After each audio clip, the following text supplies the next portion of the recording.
Markets down more than 5% off their peaks, making this officially a correction. But is the downside just starting?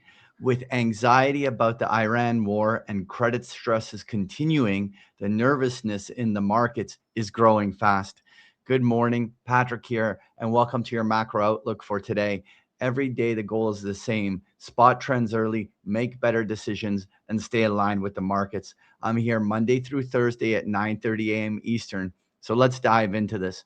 Okay, so the last update I gave was last week on Thursday, and we were talking about the dollar. But earlier in the week, we discussed whether or not a bigger market crash has started. Now, this is not a market crash yet. It's a correction. And in fact, the correction is in the similar magnitude that we saw back in November. And it is now oversold enough, and the anxiety and fear is high enough that, in fact, if this was to bang out a bottom, it's now corrected enough for a market rally to begin. But is it going to? Are things different in this market environment? Well, let's kind of go through everything and size this up. Now, first of all, the stock market has officially broken 6,800, which was my line in the sand. It's the level where there's a whole series of quant and technical crossovers, which cause trend following methods, as well as systematic traders, to resize risk. And we're not talking small. Some estimate as much as a $500 billion in there that's been long this market for the last 9, 10 months. Is this enough of a flip to get things going? Well, vol targeting funds are certainly deleveraging. We are seeing material spikes, not only in implied volatilities. This is the VIX having shot up to about 35% here. But we're actually seeing realized volatility rising, which is much more important for vol targeting funds. And so right now, the market is it's already actually off the edge of the cliff. The bigger question: do support lines like previous lows down here hold the line? Now, what is going to be in play here is things like headlines as to whether this Trump's going to chicken out the taco trade, and whether there's going to be a fast or rapid de-escalation, or whether there's going to be a huge SPR dump because oil just ripped, hitting $120 on the upside on a pre-market overnight session. And so if there's any sort of relief in the market may use that as a driver to create some short-term swings. But the one thing I want to emphasize: at a 30 to 35% implied volatility, 100 S&P point swings in the S&P is just priced in. Don't And the thing is that when you're used to, for months, seeing a 20 or a 30 S&P point move in the markets, and you would think it means something, when you would, let's say, see a bounce of 50 or 70 S&P points, you're like, oh, that must be the bottom. Don't get easily fooled. When big market corrections are underway and volatility spikes this way, 100-point rip up, 200 points rip down is just normal. You have to just take your ulcer medication and just buckle up your seatbelt, because this is the type of whipsaw that's happening. What would take the market to get out of this sell cycle? Well, it would take over a 200 S&P point rally at this stage in order to punch this market back into a zone where it could neutralize the sell cycle. It's going to take a lot of work. So these kind of quick 100-point rallies that, let's say here I'll show on a 4-hour chart, we saw off the low, where we were down almost 120 points overnight, we have seen about 113-point rally from trough to peak, which it has not even approached the 50% retracement, right? Like, we'd have to get all the way up to about 67.50 to only retrace half of the selling. And so things are actually still pretty bearish. Now, what is it that you need to watch? Well, first of all, one of the big calls that we made on the market huddle, and I've talked with many of you, is that when the Kospi tops, it will likely mark the AI bubble top.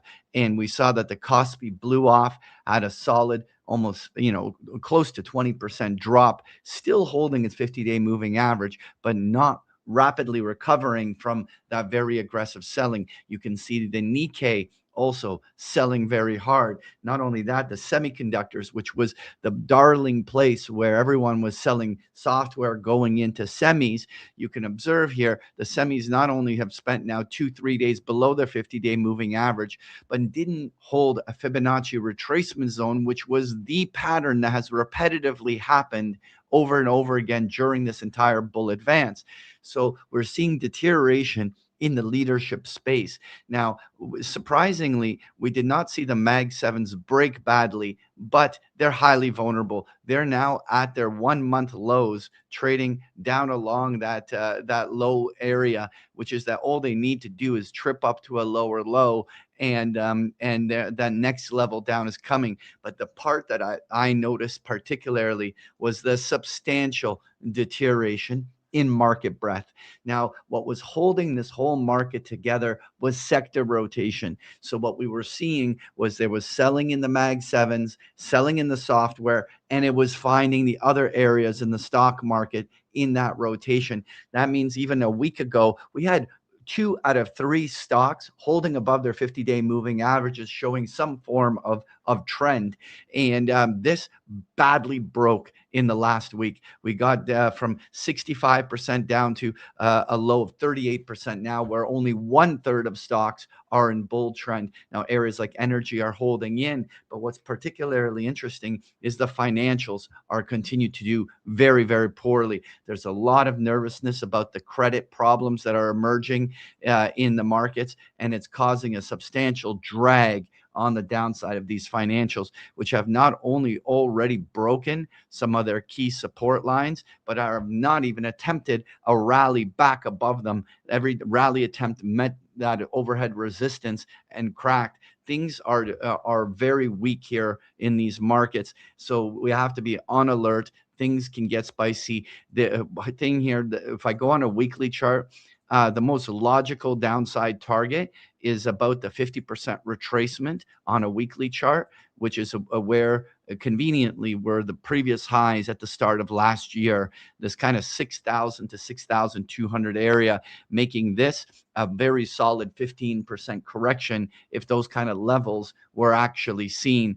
Where now, am I saying that that's a certainty down there? No, but that would certainly be the place that we would be watching if we see that all rallies are failing and the price action keeps rolling over. And so this continues to deteriorate. I made the case on this last week. If you go back and watch last week's live stream where we were talking whether this was going to turn into a market crash, all of those things I referenced in there are still relevant. If you haven't watched that video, go back there and watch it. I think it's very relevant to putting context into what we're seeing here in the markets right now. The last thing I want to leave you with is just touching briefly on the deterioration of credit, particularly. So here's the chart of the senior loans ETF. Now, it bounced off its worst levels. This hasn't been the problem over the last 2 or 3 trading sessions, but it's still very, very weak. But what did start selling here was junk.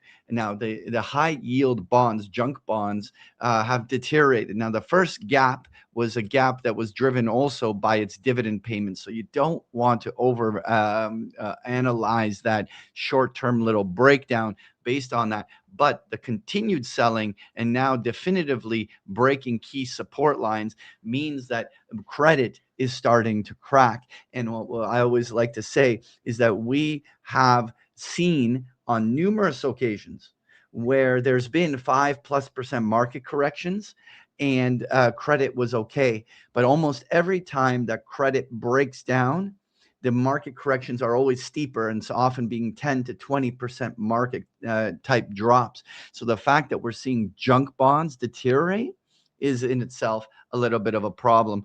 And so point is, play defense out there. Really, really important. Quickly, I just want to touch on oil. We saw this redonkulous, I'm going to put on a 1-hour chart, spike up to $120. This is insane because you have to go back to the start of the Russia-Ukraine confrontation to have seen oil prices at these levels.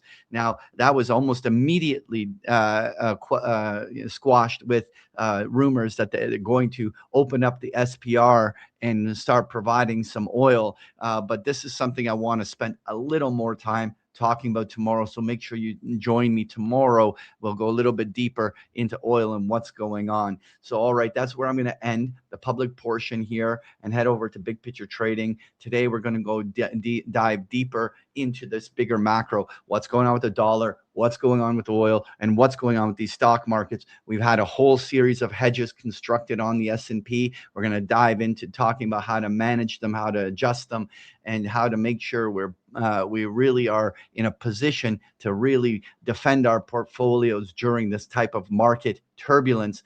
And that's always where we turn these ideas into actual trades. So if you'd like access, you can start a 14-day free trial. You can click in the link in the chat or just go directly to our website, bigpicturetrading.com. Once you're in, you'll see a big orange button that says join now. In about 5 minutes, I'll be already online with members for our macro roadmap session today. And otherwise, if you're just here for the YouTube, I'll see you here tomorrow morning at 9:30. I'll be talking oil. Cheers, everyone.